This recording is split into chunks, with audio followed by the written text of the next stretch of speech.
Gett today is number one on-demand mobility company operating in Europe.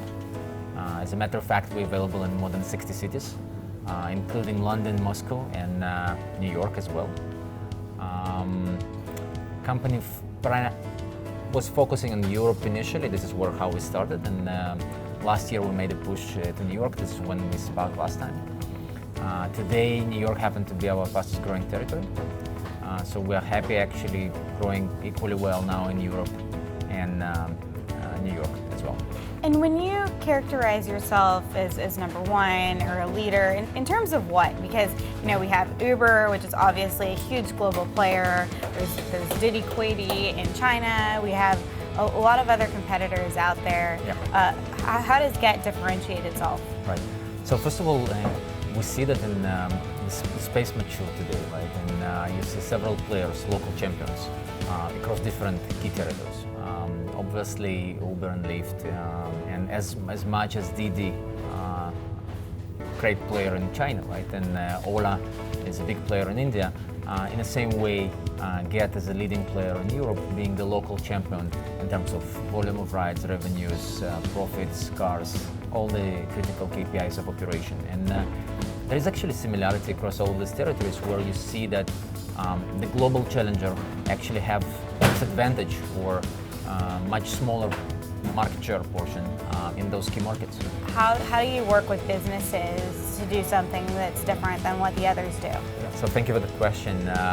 Actually, we had been known for being uniquely and equally successful with both consumers and corporates for a while. We started by offering on the same platform both solutions for corporates and consumers from early 2010. And by nowadays, corporate responsible for a third of our income. For our revenues, more than 4,000 corporations using Gett globally. And we continue offering that both solutions in every territory we operate, including New York now, where people can use the same product, but also large corporations, Fortune 500, and consumers as well.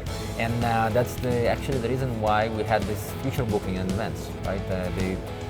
The feature that now Uber is launching, when you can book the ride in advance, because it was so critical for most of our corporate clients, and we developed it pretty early. So it was a good experience. And how is your U.S. expansion going? You're in New York.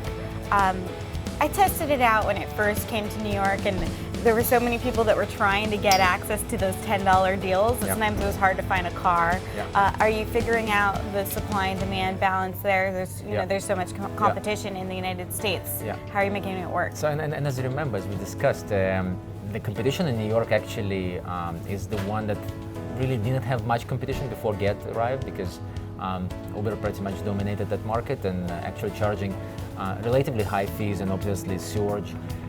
And Gett has this opportunity to launch much better pricing, fair pricing, no surge, predictable pricing. And the great thing about Gett in New York was that it wasn't the way we just do some kind of launch and it's temporary promotion. That's the way we operate the business. That's the way how we operate across all of our countries, right?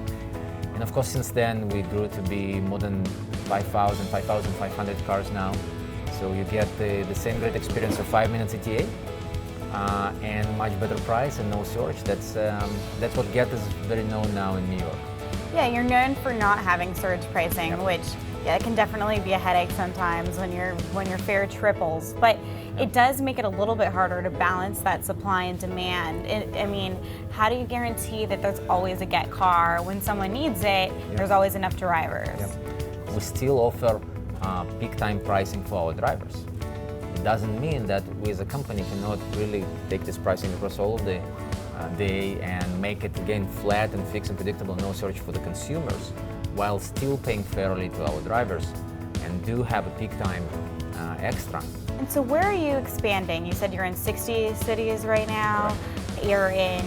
You're in the UK, you're big in Russia, you're big here in Israel, and you're getting your toes dipped into New York.